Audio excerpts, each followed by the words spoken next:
주님을 찬양합니다. 하나님, 돌아보면 고난받는 것이 내게 유익이라 내가 이를 통해서 주의 율례를 배우게 되었다고 고백하는 것처럼 하나님, 지금이 최고로 주님을 잘 믿을 수 있는 참으로 복된 기회인 줄 믿습니다.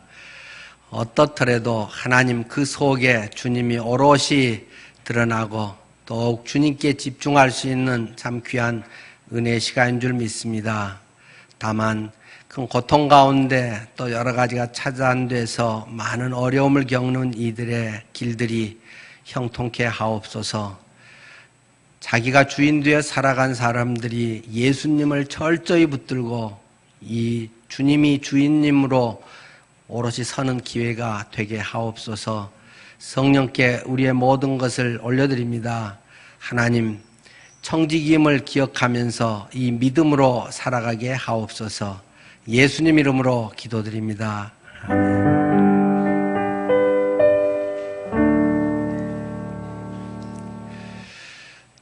네, 오늘 성경 본문의 말씀은 로마서 1장 28절에서 32절 말씀입니다.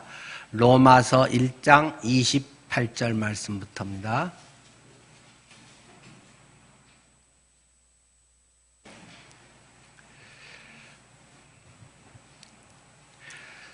또한 그들이 마음에 하나님 두기를 싫어하며 하나님께서 그들을 그 상실한 마음대로 내버려 두사 합당하지 못한 일을 하게 하셨으니 곧 모든 불의, 추악, 탐욕, 악의가 가득한 자요, 시기, 살인, 분쟁, 사기, 악독이 가득한 자요, 수군수군하는 자요, 비방하는 자요, 하나님께서 미워하시는 자요, 능욕하는 자요, 교만한 자요, 자랑하는 자요, 악을 도모하는 자요, 부모를 거역하는 자요, 우매한 자요, 배약하는 자요, 무정한 자요, 무자비한 자라. 그들이 이 같은 일을 행하는 자는 사형에 해당한다고 하나님께서 정하심을 알고도 자기들만 행할 뿐 아니라 또한 그런 일을 행하는 자들을 옳다 하느니라. 아멘. 네, 오늘은 영상복음 부흥의 두 번째 시간, 죄란이란 제목으로 함께 하겠습니다. 지난주는 십자가란 하는 제목으로 다시 복음에 대해서 우리가 좀 살펴보았죠. 여러 가지가 어려울수록 항상 기본으로 돌아가서 기본에 충실한 그곳에 깊이 뿌리 내리고 우리가 살아야 할 줄 압니다. 하나님의 가장 근본적인 구원의 문제, 이 생명의 문제, 그리고 계속 하나님의 자녀로서의 삶의 문제로 십자가를 결코 우리는 떠날 수가 없습니다. 그런데 우리가 추구하는 복음이라고 하는 것이 자칫하면 왜곡되기가 참 쉽다는 것입니다. 복음을 가스펠이라고도 많이 이야기합니다만 또 많은 경우 더 굿 뉴스라고 이야기합니다. 말 그대로 복음, 복된 소리, 기쁨 소식이라고 합니다. 그러나 꼭 기억해야 될 것은 정말 기쁘고 우리의 영혼을 새롭게 하는 측면이 분명하게 놀랍게 있습니다마는 복음은 우리를 굉장히 불편하게 한다는 사실을 잊어서는 안 됩니다. 왜냐하면 내가 복음으로 완전히 성숙해지고 완전한 하나님의 의도하신 대로 살지 못하기 때문에 복음이 불편한 것입니다. 불편함이 없다고 하는 것은 복음을 건성으로 듣거나 복음을 받아들이지 않았기 때문입니다. 주보 사면에 불편한 복음, 이런 글이 실려 있습니다. 제가 읽겠습니다. 우리는 신앙생활을 하면서 듣기에 기분 좋은 말, 위로해주는 말만 해주기를 바랐다. 마음을 즐겁게 해주는 소리만 많이 들었다. 그러나 진리는 우리를 불편하게 한다. 하나님이 사마리아 여인에게 뭐라 말씀하셨는가? 예수님은 그 여인에게 다른 이야기로 애두르지 않으셨다. 내게는 남편이 모두 5이 있다. 지금 사는 남자도 네 남편이 아니다. 여인에게 바로 죄 문제를 드민 것이다. 그 죄 문제의 해결자로 예수 그리스도를 만나게 하기 위해 너는 음욕에 사로잡혀서 지금 남편이 5인데 내 간음의 문제를 어떡할 것이냐? 이 죄의 문제를 내가 해결해 주마 라고 말씀하시는 것이다. 그런데 우리가 주로 듣는 메시지는 어떤 것인가? 어서 오세요. 우리는 당신을 기분 나쁘게 할 마음이 전혀 없습니다. 형제여, 자매여, 범사에 잘되고 형통하십시오. 들어와도 복을 받고 나가도 복을 받으시기 바랍니다. 이러니까 결국 자아가 맹렬하고 자기 고집만 피우는 사람이 되고 마는 것이다. 안수 집사 안 시켜주면 삐쳐서 교회 떠나버리고, 강단에 꽃꽂이 했는데 꽃꽂이 한 사람 이름이 주보에 안 올라가면 토라져 버리고, 대표 기도하면서 찬양대 기도 빼먹었다고 따지는 이 넘실거리는 자아를 십자가로 해결하지 않으면 어떻게 될는지 상상해보라. 복음의 일성으로 예수님께서 회개하라, 천국이 가까웠느니라고 외치신 것도 우리를 새롭게 하시기 위해서였다. 예수님을 만나 회개하지 않으면 천국 백성이 될 수 없음을 가장 먼저 일러주신 것이다. 부자 청년이 예수께 왔을 때 예수님은 다른 말씀을 하지 않으셨다. 초장에 부자 청년의 마음을 굉장히 불편하게 만드셨다. 너는 십계명을 다 지켰느냐? 청년이 다 지켰다고 하자 다시 이렇게 물으셨다. 정말이냐? 그러면 내 재물을 다 팔아 가난한 자들에게 주고 나를 따르라. 재산이 많은 부자 청년에게 이 말씀이 어떻게 불편하지 않았겠는가? 결국 예수님은 청년에게 재물에 대한 탐심이 있음을 보여주셨다. 내 탐심의 문제를 부둥켜 안고 나를 만나라고 말씀하신 것이다. 오늘날 우리는 부와 번영의 복음에 쩔어 있다. 긍정의 복음과 행복의 복음, 값싼 복음과 아니한 믿음주의에 묻혀 있다. 교회에 가면 자기 마음에 아첨해주는 소리에 너무나 친숙하다. 그러나 사도 바울은 뭐라고 말했는가? 그는 사람에게 좋게 하는 복음을 전하지 않겠노라고 말했다. 사람의 마음에 아부하기 위해서 복음을 전하지 않는다는 것이다.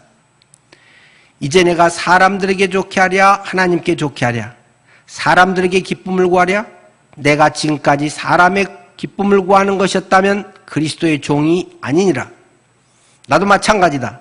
나는 하나님 편에 서서 하나님의 말씀을 전할 때 악역을 감당키로 결심했다. 나 역시 당신의 마음을 불편하게 하기로 결심했다. 나는 당신의 마음에 아첨할 마음이 없다. 병원에 화상 환자가 들어오면 어떻게 하는가? 불에 탄 살은 피가 나오는 살이 나올 때까지 도려낸다. 마찬가지로 우리의 썩은 살 역시 피가 나올 때까지 도려내고 긁어내야 한다. 오늘도 김은국 목사님의 두 번째 영상 설교를 먼저 보시겠습니다. 기독교 안에, 교회 안에 죄의 문을 통과하지 않고 교회 문으로 들어온 사람이 많습니다. 근데 분명히 말씀드립니다. 죄의 문을 통과하지 않고 교회 담장을 넘은 사람들은 도둑이요, 강도입니다. 담을 뛰어넘은 사람들. 기독교는 반드시, 교회는 반드시, 예수님은 죄의 문을 통하여서 들어와야 됩니다. 다른 길로 들어갈 수가 없어요. 저는 50년대 초반기에 태어나서 60년대에 힘든 세월을 보냈습니다. 50년대나 60년대 초에는 극장이나 운동 경기장이 형편이 딱하니까 이렇게 돈을 주고 들어가지 않고 돈을 주고 입장권을 사서 정문으로 들어가는 것이 아니라, 그러면 친구 같은 그 영화를 보게 되면 어떻습니까?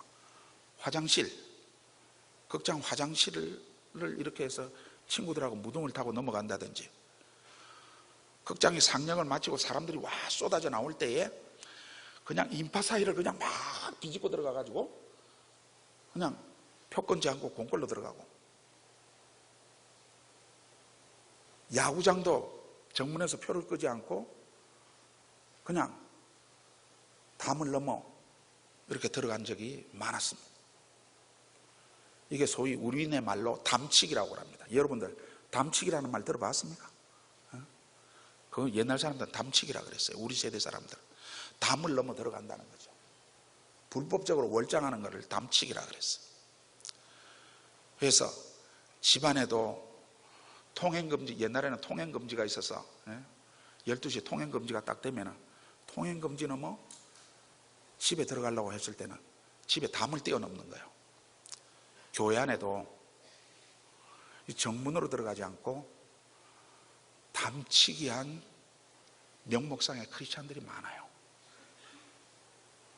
모태 신앙인이라 할지라도 반드시 장성에서는 자기 죄의 문제를, 부모가 고백한 신앙 고백을 자기의 신앙 고백으로 입교 문답을 할 때, 또 그 이전이라도 자기의 각성으로 자기 죄의 문제와 자기 죄의 문제를 예수님의 십자가에서 해결을 봐야 됩니다. 그렇지 않고는 거듭나지 못합니다.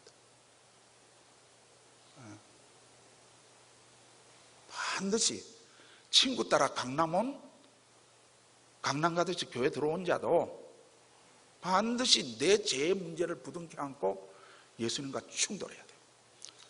그리스도의 십자가와 충돌해야 돼요. 그러면 반드시 변화됩니다.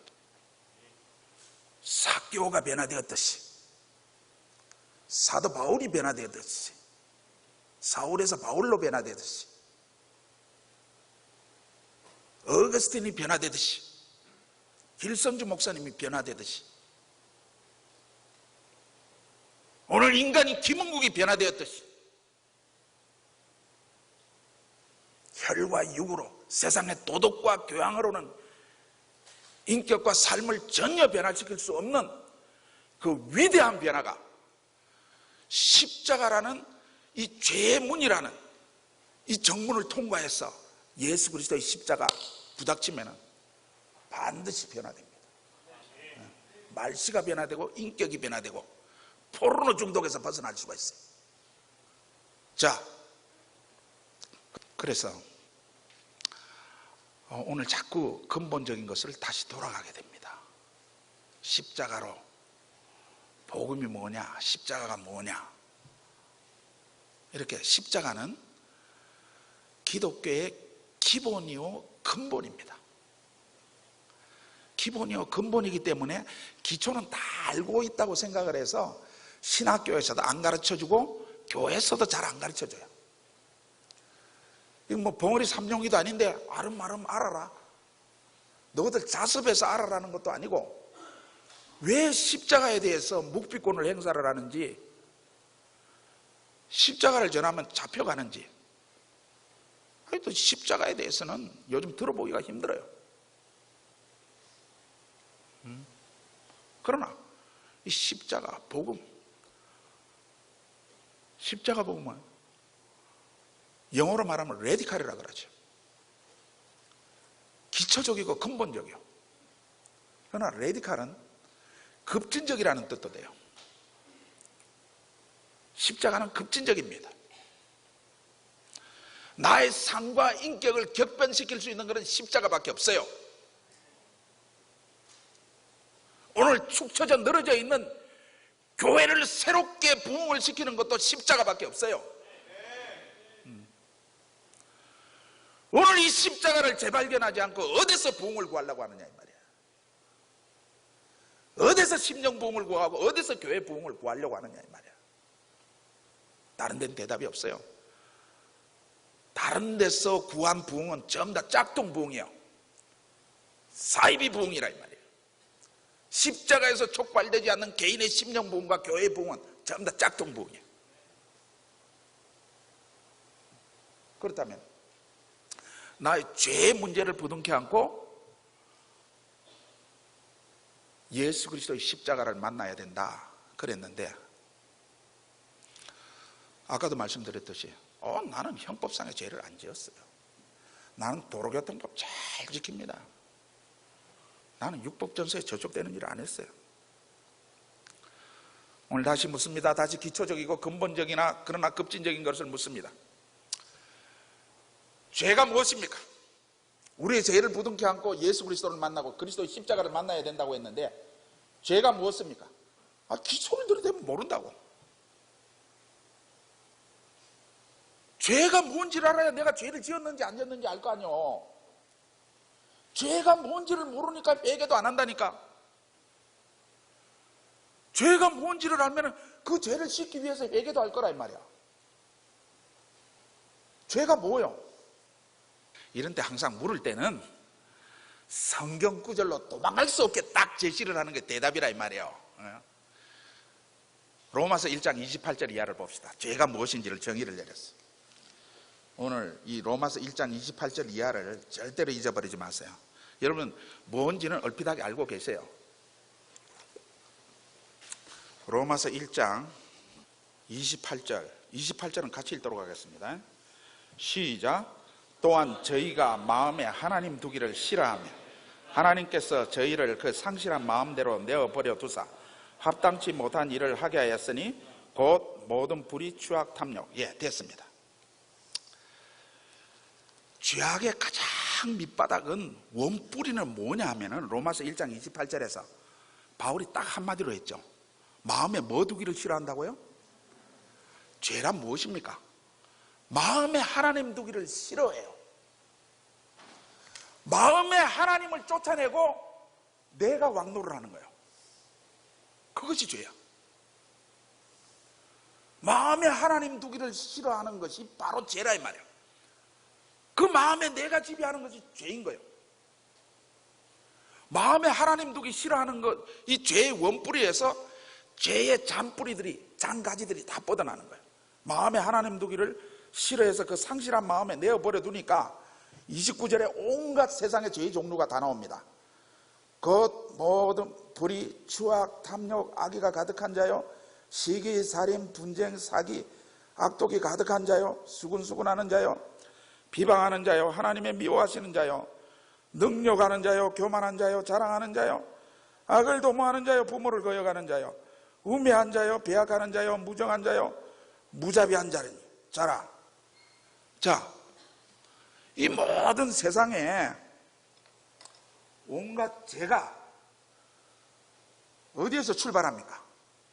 마음에 하나님 두기 싫어하는 것에서 출발을 한다 이 말이야. 마음에 하나님을 쫓아내고 내가 왕노를 한다 이 말이야. 내 우상이 딱 들어앉아 있는 거라 이 말이야. 그래서 디모데후서 3장 1, 2절에 누가 빨리 찾아서 한번 읽어보세요. 말세에 어떤 때가 오르라고 그랬어요? 그 죄 중에 말세에 흉흉하는 죄 가운데 제일 먼저 나오는 것이 뭡니까? 디모데후서 3장 1, 2절을 목소리 제일 큰 사람이 빨리 찾아서 읽으세요. 너는 이것을 알라. 말세에 고통하는 때가 이르러 사람들이 자기를 사랑하며 돈을 사랑하며 예, 됐습니다. 말세에 고통하는 때에 사람들이 그 죄 중에 제일 먼저 튀어나오는 것이 뭡니까? 자기를 사랑하는 거예요. 자기를. 지가 왕노를 해서 지를 사랑하는, 하나님을 사랑하는 것이 아니라 지만 위하는 거예요. 하나님 사랑할 자리에 자아 사랑이 웅크리고 있는 거예요. 그래서 맨날 하나님의 사랑을, 하나님을 사랑해야 될 당위를 노래하는 것이 아니라 나는 사랑받기 위해 태어났네.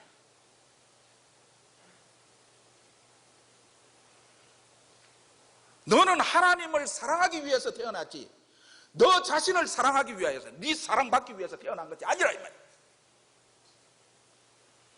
그 가사는 심각히 생각해 볼 문제란 말이야. 교회에서 모이면 전부 다 사랑받기 위해서 태어났다고 하니까 이거는 교회 식당에서 설거지 할 사람도 없어 지금. 왜 설거지 안 하노? 나는 사랑받기 위해서 태어났는데. 그럼 누가 구진질 하냐? 어떤 교회는 전도사 부인들이 교회 식당 와서 전부 다 설거지하고 있어. 교회 식당 봉사할 사람이 없어서 파출부를 구해다가 쓰는 데도 있어요. 이게 요즘 어디 가더라도 내 사랑해달라는데 미치겠어 아주. 사랑받기 위해서 태어난 사람들 험한곳 갈 수 있겠나? 선교제 갈 수 있겠나? 지금 이런 사정이라 이 말이야. 마음에 하나님 두기를 싫어하게 되면은 그곳에서 강력하게 자아가 왕노를 하는 거예요. 나를 섬겨주지 않는 데에 대해서 계속 삐쳐나가는 거예요. 내가 무슨 소리를 들었다는 것에 대해서 계속 삐쳐나가는 거예요. 오늘 십자가의 복음은 이 자아의 문제를, 자아를 왕으로 섬기는 문제를 확실하게 해결해 줍니다. 자아의 밑동부터 그냥 철저하게 건절시켜 줘버려. 어쨌든 우리는 우리 마음은 진공 상태가 절대 허락하지 않습니다. 마음에 하나님이 왕노를 하지 않으면 나의 자아가 왕노를 합니다. 중립지역은 없습니다. 예수님을 주님이라고 그러죠. 주님. 예수님을 주님이라고 합니다. 주, 예수 그리스도. 주와 구주 대신 예수 그리스도 하는 것이 베드로서 진에 자주 나옵니다. 주와 구주 대신 예수 그리스도. 주라는 말은 왕이라는 뜻도 되고 주인님이라는 뜻이 됩니다. 주인님. 나는 우리 규장과 가피플에서는 예수님을 주라고 안 하고 처음 다 어휘가 통일됐습니다. 주인님. 따라합시다. 주인님. 주인님. 나는 종. 종이라는 말 들으니까 기분 나쁩니까? 예수를 믿게 되면은 내 속에서 하나님이 주인님 노릇, 예수님이 주인님 노릇을 하는 거예요. 여러분이 거듭났는지, 여러분이 십자가를 통과한 사람인지를 알 수 있는 가장 근본적인 열매가 뭐냐면은 여러분의 마음에 여러분 자신이 왕노를 하는 것이 아니라 예수님이 주인님이냐 하는 거예요. 여러분 남친 사귀고 여친 사귈 때 예수님의 표준을 중요시 여깁니까? 내 땡기는 대로 사깁니까? 거기서 예수님이 발언하십니까? 예수님이 주인 되십니까? 주님, 나 구원의 확신이 있어요. 나는 하나님의 자녀예요. 하나님은 네 모른다 그러는 거예요. 네가 언제 내 종이냐? 내 시키는 대로 안 하는데.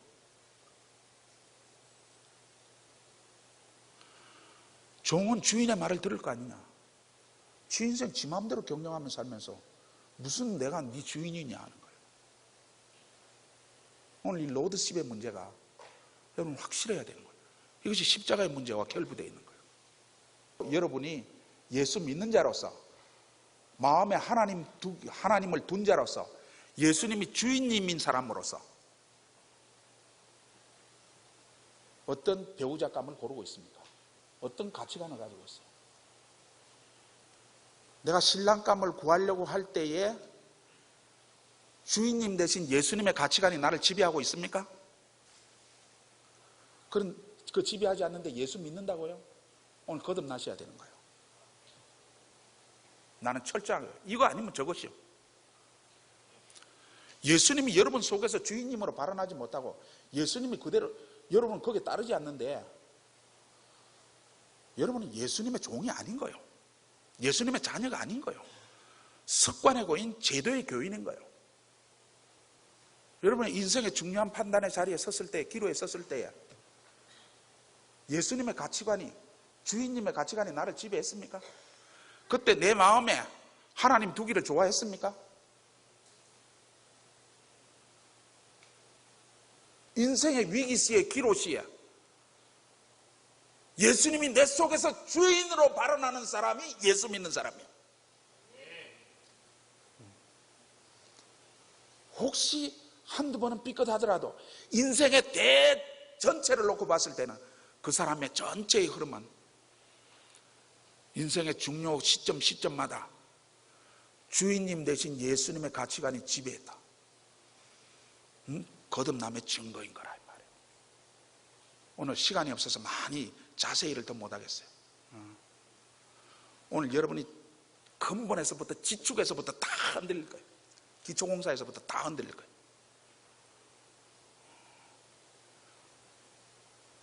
오늘 갈 길이 바빠요. 그렇지만은 내가 여러분이 거듭났느냐 거듭나지 않았느냐에 대한 한 가지 증거를 하나는 딱 한번 생각을 해봅시다. 거듭났다, 내 안에 새 생명이 있다 하면은, 나는 여자가 안 돼봐서는 모르겠는데 집사람한테 물어봐서 확인을 했습니다. 여자가 임신을, 새 생명을 딱 잉태했으면은 내가 임신을 했는지 안 했는지 헷갈립니까? 여러분도 안 해봐서 모르겠죠? 이 대답하는 여자는 뭐 기혼자이겠죠? 새 생명을 잉태하면은 지가 임신했는지 알아요.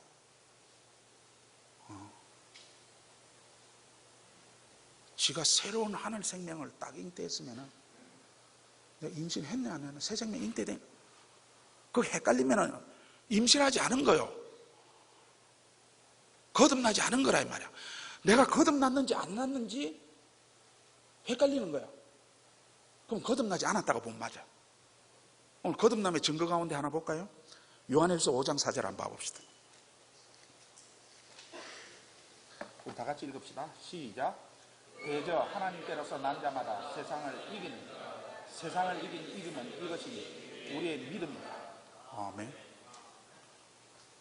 하나님에게서 난 사람, 거듭난 사람의 증거가 뭐라고요? 세상을 이긴다. 이걸 가서 열매를 봐서 거듭났는지 안 났는지를 알 수 있어요. 여러분, 세상을 이기고 세상의 유혹을 이깁니까?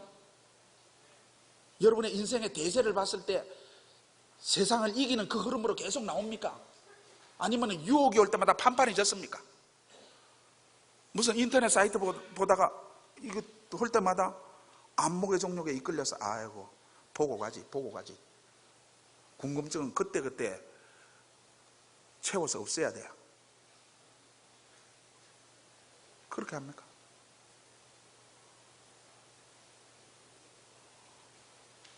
세상에 어쩌다 예수 믿는 사람들 유혹에 한두 번은 넘어져요.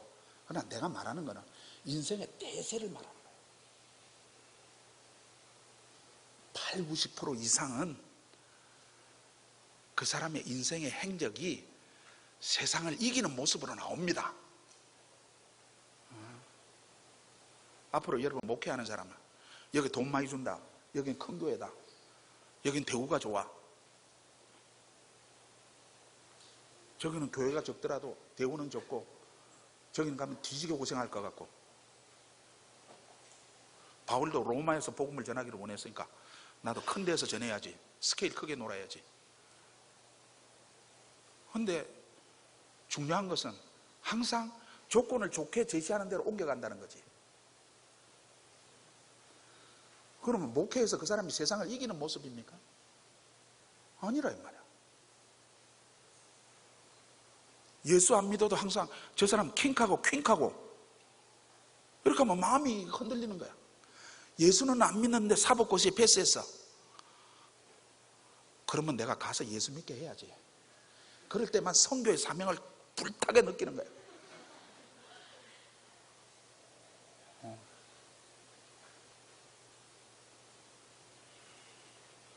자, 세상을 이기는 모습이 안 나오면은 내 인생을 그냥 성찰해 보면 알아. 거듭나지 않았다 이 말이야. 다시 빡빡 기어가지고 다시 원위치, 군대 가면 원위치 많이 해봤을 거예요. 원위치 어디로? 죄의 문제를 부둥켜 안고 십자가 앞에 딱 서는 거야. 죄의 문제를 부둥켜 안고 예수 십자가를 만나야 된다. 내 마음에 하나님이 두기를 싫어하는 이 죄를 회개해야 된다 이 말이야. 그래서 내가 왕노를 하는 나를 몰아내고 하나님이 왕노를 하고 예수님이 왕노를 하도록 만드는 것이 곧 회개이란 말이야. 회개하라. 마태복음 4장 17절에 회개하라, 천국이 가까웠느니라. 예수님이 기독교의 첫 음성을 들려줄 때에 전도의 첫 음성이 회개하라, 천국이 가까웠다는 거예요. 회개하라, 하나님 나라가 가까웠느니라. 회개란 뭡니까? 이때 회개가 네 마음에 하나님 두기를 싫어하고 네 마음이 자아가 왕노를 하는 네 자아의 나라를 부술 때에 너는 하나님 나라의 통치를 받게 된다 이 말이야. 너는 하나님의 통치를 받게 된다는 거예요. 자의 나라를 부수고 하나님 나라로 귀하라는 거예요. 그것이 예수님의 회개하라 천국이 가까웠다는 그 메시지의 핵심인 거예요. 네 자의 나라를 부수고 하나님의 통치를 받아라. 주인님 대신 예수 그리스도의 통치를 받아라. 하나님의 통치를 받으라는 것이 회개하라 천국이 가까웠다는 거예요. 우리가 죄에서 구원받으려면 혹은 구원받은 자녀로서 거듭난 삶을 살아가려면 어떻게 해야 되겠습니까? 다시 세 가지로 정리를 해봅니다. 첫째는 자기 의를 버리고 하나님의 의를 입어야 된다는 것입니다. 사람들은 자주 자기 의로 돌아갑니다. 내가 무엇을 했다. 내가 이것을 잘한다. 내가 오래 신앙생활을 했다. 내가 뭘 외웠다. 내 직분이 무엇이다. 자꾸 자기 의로 돌아가려는 성향이 인간에게는 본질적으로 깔려 있습니다. 지난 시간에 로마서 1장 16절 말씀을 드렸습니다. 내가 복음을 부끄러워하지 아니하노니 이 복음은 모든 믿는 자에게 구원을 주시는 하나님의 능력이 됨이라. 두나미스, 능력이라는 말씀을 했는데 하나님의 능력이라는 것입니다. 내 힘으로 내가 뭘 열심히 해서 무슨 훈련을 받아서 내가 인심 써서 헌신해 주어서 그런 것이 아니라 하나님의 능력이 그 속에 나타나게 된다는 것입니다. 17절 복음에는 하나님의 의가 나타나서 믿음으로 믿음에 이르게 하나니 오직 의는 믿음으로 말미암아 살리라 함과 같으니라. 복음에는 의가 나타나서 라고 말하지 않았고 복음에는 하나님의 의가 나타나서 하나님의 의라는 것입니다. 나의 어떤 의 내세울 만한 건 전혀 평생 영원히 1%도 쓸데없는 것이고 오직 하나님 앞에 인정되는 것은 하나님의 의가 나타난다는 것을 강조하고 있습니다. 여러분의 삶에서 나의 의, 뭔가 내가 내세울 만한 거, 내가 그래도 뭔가 한 거 있다고 그것을 1%라도 의지하면 나의 신앙은 잘못 가고 있다는 사실을 확증해야 됩니다. 두 번째로는 자기가 주인 되는 데서 예수 그리스도를 주인으로 모시고 사는 삶이라고 했습니다. 우리가 수없이 반복해서 이야기하고 있는 내가 주인이 아닌 부활하신 예수 그리스도, 그분을 주인으로 모시고 사는 것. 로마서 10장 9절 말씀이죠. 내가 만일 내 입으로 예수를 주인님으로 시인하며 또 하나님께서 그를 죽은 자 가운데서 살리신 것을 네 마음에 믿으면 구원을 얻으리라. 예수를 주로 시인하고 예수님의 십자가 죽은 자 가운데서 살아나신 부활을 믿으면 목사가 되리라. 성숙한 모가 되리라가 아니라 구원을 얻으리라. 이것이 신앙생활의 첫걸음, 문턱을 넘는 가장 기본적인 가장 중요한 첫걸음이라는 것입니다. 예수님을 주인으로 모시고 그분의 뜻대로 사는 것이 성숙한 믿음의 표상이 아니라 구원을 받는, 구원 받았냐 못 받았냐, 구원받은 백성이냐 아니냐의 가장 근본적인 기준이 네가 예수를 주인으로 모셨니? 너의 주인 진짜 예수님이야? 네 돈이 주님 거야? 네 시간이 주님 시간이야? 주님에서 네 시간 24시간을 다 쓸 수 있어? 그게 구원의 기준이라고 하는 사실을 로마서는 분명하게 우리에게 선언하고 있다는 것입니다. 세 번째는 자기를 의뢰하는 것에서 예수님을 의뢰하는 것, 예수님을 믿는다는 것입니다. 많은 사람들이 자기 신뢰, 자기 믿음을 갖고 있다는 것입니다. 믿는다는 말 자체에 대해서 수없이 우리가 말씀을 드렸습니다. 사람들은 좀 더 신뢰감을 갖기 위해서 원어를 하면 피스티스라고 하는 믿는다. 그 뜻은 그냥 홀랑 내 던져버렸다. 그분께 홀랑 얹어버렸다. 이런 뜻이라는 걸 수없이 반복해서 말씀을 드렸습니다. 예수님을 믿는다는 것은 홀랑 주님께 내 인생을 내 던져버린 것이 믿는 거지, 조금 받아들이고 막 50% 받아들이고 80% 받아들이고 이건 0% 안 믿는 거라 이겁니다. 그건 믿음이 아니라는 것입니다. 이 예화를 든 것도 기억이 나시죠? 제가 지금 이렇게 앉아 있습니다. 목사님 앉아있네요. 뒤에 의자가 있다고 생각을 해봅시다. 의자가 뒤에 있다고 이라고 해서, 그런데 제가 의자 바닥에서 1cm를 딱 뜨고 1cm가 떨어져 있는 상태에서 이러고 있으면 의자에 앉는 것이겠습니까? 50cm를 떨어져서 안 앉는 거나 10cm 떨어지고 안 앉는 거나 1cm 떨어지고 안 앉는 거나 안 앉는 것이고, 오히려 가까이 있을수록 1cm 떨어져서 안 앉는 게 더 훨씬 부들부들 떨리고 더 힘들 그런 상태라는 것입니다.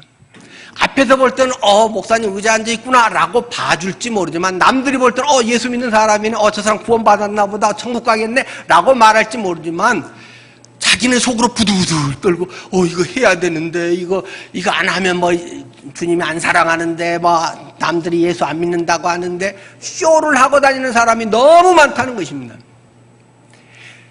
1cm를 띄고 있는 것은 전혀 안 믿는 것이고, 1cm마저 팍 해서 털썩 아이고 힘들었네, 아이고 피곤했어 하고 좀 쉬자 하고 털썩 의자에 내 자신을 100% 맡기지 않는 것은 안 앉고 있는 것이란 말입니다.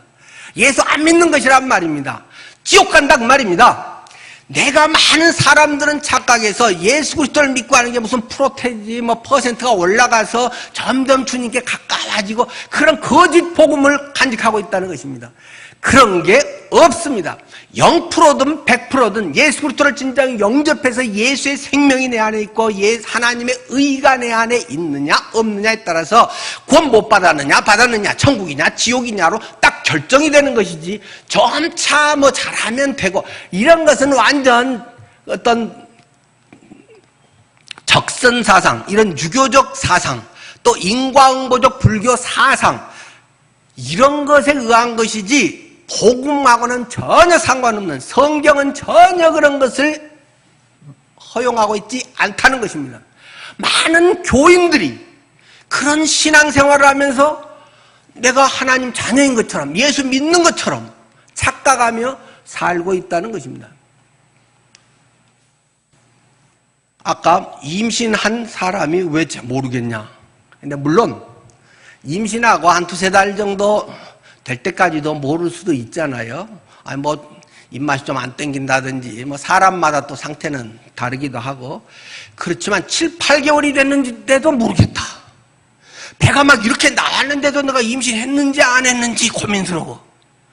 예수 믿은 지만 한 몇 달 안 됐기 때문에 내가 잘 모른다 그러면 몰라도, 예수 믿은 지 막 1년이 되고 5년이 됐는데 내가 예수를 믿었는지 구원의 확신이 있는지를 모른다.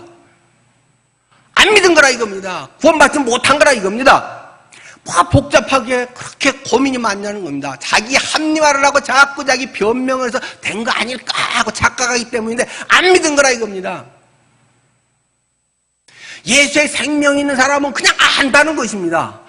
알려줘서가 아니라 그냥 알아지는 것입니다. 내 속에서 예수의 생명이 그 무기력한 식물인간이 아니라 막 발길질을 하고 역동적으로 막 나보다 더 크신 그분이 꿈틀거리고 있기 때문에 모를 수가 없는 것이다. 모르는 것은 없기 때문에 모르는 것이다. 분명한 복음에 대한 확증, 그것이 삶으로 드러날 수밖에 없다. 행동으로 드러나지 않은 것은 없기 때문이다. 죄가 무엇이냐?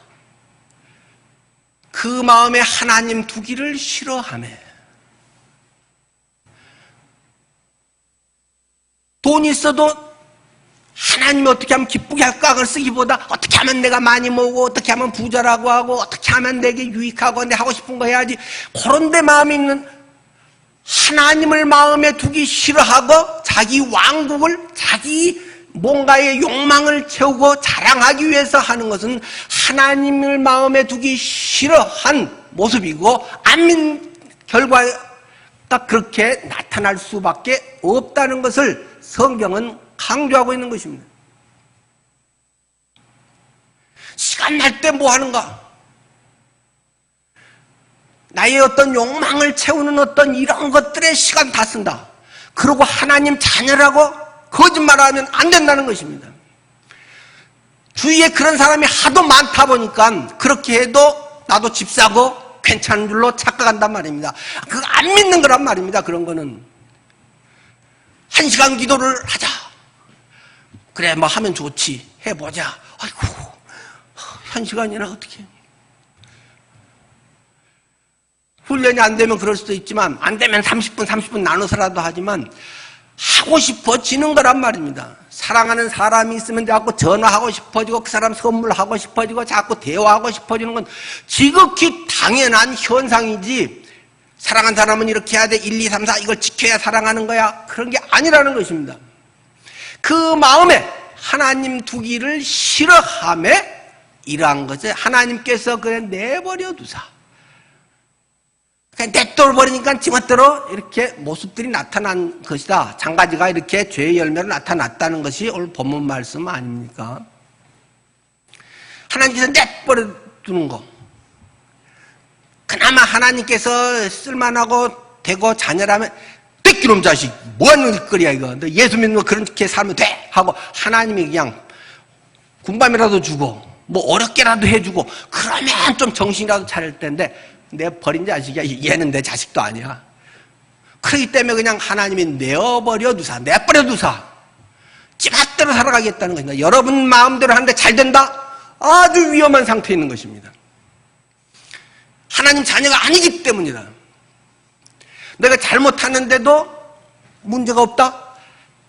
사생아이기 때문이다. 성경에 다 그대로 구절들이 있지 않습니까? 내가 하는데도 괜찮다. 부모가 사랑이 많기 때문에 참아주지만 어렸을 때는 좀 그러지만 막 10대, 20대, 30대가 됐는데도 그런다. 그런 정신 빠진 그런 철부지들은 자녀가 아니기 때문에 내 새끼 아닌데 뭐 아이고 알아서 여기서 뭐 별것들 다 있어 내버려 둔다는 것입니다. 내가 정말 하나님 자녀인가? 내 안에 예수의 생명이 있는가? 사랑해주세요 하고 뭐 해서 누가 막 해줘야 되고 네가 아직도 기저귀 차고 있는가? 남을 돌봐야 되는데 자녀를 낳고 키우고 해야 되는데 요즘 학대처럼 애기를 막 패고 가방에 집어넣고 막 별 희한한 짓거리들을 다 한단 말입니다. 부모가 부모된 훈련도 안 돼 있고 의식조차도 안 돼 있고 맨날 뭐 누가 갖다 주기만 바라고 뭐 챙겨주기나 바라고 뭐 하면 아유 이번 주는 어째서 못 오셨어요? 전화 오면 그나마 하고 전화 안 오면 서운해하고 이런 기저귀 차고 있는 교인들이 또 많다는 것입니다. 누가 안 오면 누가 오늘 안 보이네? 오늘 무슨 일이 있는가? 내가 전화를 하고 그걸 챙겨봐야 되는데 완전 신앙생활이 오래되든 자칫하면 오래될수록 직분이 높아질수록 내가 장로인데 내가 권사인데 내가 안 갔는데도 전화도 없네. 자기 존재 확인을 하려는 이런 정신없는 그런 예수 믿지도 않는 사람들이 교회 안에는 수두룩하다는 것입니다. 예수가 주인인가? 내가 정말 예수를 의지하는가? 돈 많이 벌어서 뭘 한다는 그런 거짓말을 하고 있는가? 돈을 의지하고 내 학벌을 의지하고 내 미모를 의지하고 내 자식을 의지하고 우상덩어리라 이겁니다. 다 하나님이 쓸어가 버릴 수 있다라는 경고를 하고 있는 것입니다. 요한복음 16장 9절 우리가 죄에 대해서 수없이 많이 들었던 내용이죠. 뭐가 죄냐? 요한은 죄에 대하여라 하면 그들이 나를 믿지 아니하며 뭐가 죄냐? 나를 믿지 않는 게 죄다라고 예수님은 또 말씀을 하셨습니다. 여러분에게 질문을 해보겠습니다. 꼭 예수 믿어야 됩니까? 예수 안 믿으면 지옥 갑니까? 어떻습니까? 아닙니다. 예수 안 믿어도 지옥 안 갑니다. 안 갈 수 있습니다. 갑자기 목사님이 종교다원주의가 됐나? 그러나 거기에는 두 가지 전제가 확실히 있다면 말입니다. 첫 번째는 내가 전혀 죄인이 아니라면, 죄를 전혀 짓지 않았다면, 내 내면 태어날 때부터 죄성도 없고 죄의 육신의 속성도 없고 평생 살면서 겉으로 죄뿐만 아니라 속에 죄 이런 마음조차도 없다면 죄가 없는데 무슨 구원이 필요하고 무슨 예수님이 필요하겠습니까? 예수 안 믿어도 됩니다. 그런 사람은. 두 번째, 내가 죄가 있더라도 내 스스로 죄 문제를 완벽하게 다 해결할 수 있다. 그러면 예수 안 믿어도 됩니다. 내가 해결하면 되지 뭐하러 꼭 예수님께 나아가서 구원해달라고 하고 용서를 받습니까? 그러나 인간은 스스로 자기 죄 문제를 결코 해결할 수 없다. 단 하나의 죄도 스스로 완전하게 씻을 수 없다. 앞으로 선하게 산다 할지라도 그 욕망에, 그 내면의 그런 것뿐만 아니라 과거의 죄, 이런 모든 것들이 그 속에 가득하기 때문에 그것을 완벽하게 해결할 방법이 인간에게는 없다. 그렇다면 스스로 구원할 수 없다면 그것을 해주는 분이 있다면 그분 안에 쏙 들어가서 그분을 덧입고 그분 안에서 그 은혜를 입어야 된다. 그것을 내 것으로 인정해주는 그것을 할 때 그것이 내 것이 된다. 많은 사람들이 은근히 잘난 척하면서 자기 의로운 척하면서 아이 꼭 교회 안 다니고 기독교 안 믿으면 뭐 지옥 갑니까? 이렇게 합니다. 교회 안 다니고 기독교 안 믿어도 지옥 안 갑니다. 네가 죄인이 아니라면 말입니다. 근원은 네가 죄인이라는 것입니다. 교양 있는 척하고 세련된 척하지만 네 속에는 음란의 죄가 있어. 네 속에는 돈 우상에 대해서 돈에 대해서 벌벌벌 하면서 싹 네한테 이익 되려고 하면 딴 사람한테 살짝 안 하고도 싹 네가 다 차지하려는 그런 못된 속성이 네한테는 있어. 주님은 다 아시고 들춰낸다는 것입니다. 그게 없는 사람이 아무도 없기 때문에 모든 사람이 죄를 범하였으며 하나님의 영광에 이르지 못하더니 모든 사람은 니는 죄인이다. 남 얘기 끌어도 종교적 얘기로 변질시켜서 니는 엄청 못된 죄인이야. 네 죄를 용서받아야 돼. 네 그 상태로 너는 지옥 갈 수밖에 없어. 네 자식은 지옥 갈 거야. 주님이 말하고 있는 것입니다. 그렇기 때문에 죄 문제를 해결해야 되고 부처님이 해결해 주셨으면 부처 믿으면 되는 것이고 공자님이 해결해 주셨으면 공자님 믿으면 되는 것이죠. 그런데 부처도 나를 위해서 내 죄 문제를 해결해 준 것도 아니고 공자님이 해결해 준 것도 아니고 마호메시 한 것도 아니고 오직 예수 그리스도 그분이 내 죄의 대가로 내 피 흘려서 죄값이 사망인데 그분이 피를 쏟으면서 대신 사망에 나의 심판을 사형틀 십자가에서 받아서 해결해 주었기 때문에 그분만이 내 죄를 해결하고 그분만이 나의 모든 문제 그 안에 들어오면 해결한다는 것을 제시해 줬기 때문에 예수님을 그러니까 믿을 수밖에 없고 예수님만 믿어야 되는 분명한 이유가 거기에 있다는 것입니다. 여러분의 삶 속에 정말 예수 그리스도가 주인이고 예수의 생명이 여러분 속에 분명하게 있고 그래서 주님을 평생 섬기기를 원하십니까? 예수 안 믿으면 자기 죄가 그냥 그대로 있기 때문에 죄인이어서 지옥에 가는 것이고 예수님 믿으면 나는 엄청난 죄인이지만 나의 죄를 다 용서받았기 때문에 이제는 하나님이 의인이라고 봐주셔서 천국에 갈 수 있게 주셨다는 것입니다. 그렇기 때문에 우리가 여기에는 다른 어떤 것도 플러스 알파 감이 될 것이 없다는 것입니다. 제가 40년 목회 생활을 했다고 그러고 은퇴한다고 해서 하나님이 너는 좀 더 낫구나. 너가 돈을 많이 쏟아부어서 뭘 했다고 뭐 많이 했다고 그거하고는 아무 상관이 없는 것입니다. 예수님의 보혈, 예수님의 공로, 예수님이 이루신 것에 네가 쏙 들어가서 그것을 옷 입었느냐, 그것을 뒤집어 썼느냐, 아니면 네 것에 뭔가를 하려고 하느냐, 두 가지 중에 하나만 있다라는 것입니다. 여러분은 어디에 서 있습니까? 여전히 그대로 여러분은 죄인입니까? 예수님께서 의인이라고 봐주셨습니까? 혹은 한 7, 80% 이렇게 되는 것 같습니까? 앞에서도 강조했듯이 7, 80%가 그런 것 없다.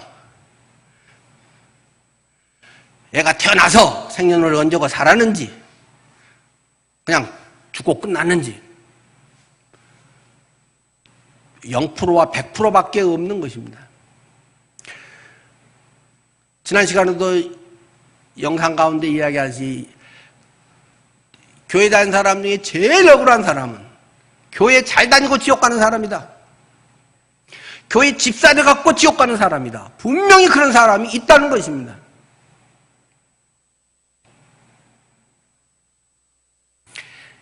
내 죄가 예수님의 십자가의 보혈, 죄값이 사람의 생명이 피했기 때문에 죄값으로 피를 쏟고 죽으신 그것이 나를 헐랑 뒤집어 써서 완전 피범벅이 돼서 하나님의 자녀가 됐든지, 조금 피 묻어갖고 뭐 한척 쇼하다가 끝나든지, 둘 중에 하나입니다. 늘 푸른 교회는 그래도 복음을 자주 강조하는 편이라고 했습니다. 근데 늘 푸른 교회 다니면서도 그것에 대한 확신이 없고 질질 10년을 끌고 앞으로 안 나와서 지옥 가면 그나마 덜 억울할 거고, 계속 나와도 그러면 얼마나 억울하고 바보 같겠습니까? 선택을 해야 됩니다.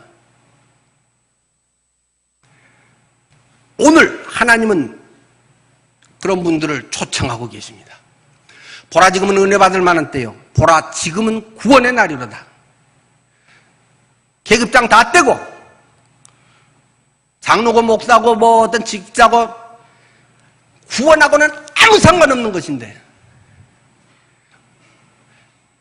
예수 그리스도의 보혈로 험뻑 뒤집어 썼는가?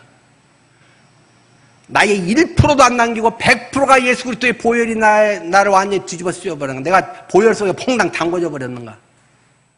1%라도 아니면 아닌 거다. 가짜다. 그것은. 성경의 말씀 앞에 여러분이 확증하시고 분명하게 살아가시기를 축원합니다. 주 예수를 믿으라. 그리하면 너와 내 집이 구원을 얻으리라. 믿습니까? 기도하겠습니다. 이 말씀을 듣고 오늘 찔린 분이 있습니까? 저는 그런 분이 있기를 간절히 기도하고 강단에 섰습니다. 분명히 이 말씀이 해당되는 분이 이 자리에 있는 줄로 압니다. 하나님은 그분을 구원하기 위해서 오늘 이 자리에 초청을 했고, 또 영상을 통해서 지금 이것을 보고 있는 분을 주님께서는 부르고 계십니다. 부담을 주고 계십니다. 빨리 끝나버렸으면 좋겠습니다. 대충 넘어가면 좋을 텐데 계속 스트레스를 줍니다. 저는 기도합니다. 하나님, 그런 사람은 잠 못 자게 스트레스를 주십시오. 오늘 밤이라도 잠 못 들어서 이 죄 문제로 끙끙 앓게 해주십시오. 그러지 않고 또 1년을 지내고 이러한 불신자로 살지 않게 해주십시오. 기도합니다. 굳이 밖으로 손을 들으라 어떻게 하라고 하지는 않습니다. 그러나 뭔가 마음이 이 설교를 때 맞아 야 저런 게 복음이지, 저런 거 맨날 좀 전해야지, 이런 사람 있는가 보면 어우 스트레스야, 부담스러워. 그분을 위해서 오늘 이 설교를 하는 것입니다. 구원받아야 됩니다. 그분은 지옥에서 빨리 나와야 됩니다. 자기 의에 빠져 있어서 난 조금 괜찮다고 생각한 이런 거짓 복음에 도취해 있어서는 안 되는 것입니다. 주여, 그런 분을 이 시간 꼭 찔러주세요. 우리의 마음이 찔려 우리가 어찌할꼬, 사도행전의 그 고백이 이 시간 영상을 통해 보고 있는 성도들, 이곳에 와 있는 성도들 마음을 하나님 꼭꼭 찔러서 그 마음에 견딜 수 없게 해주십시오. 이게 저의 기도고 간절한 바람입니다. 잠시 후에 제가 기도하겠습니다. 각자 속으로 하나님 앞에 기도하시기 바랍니다.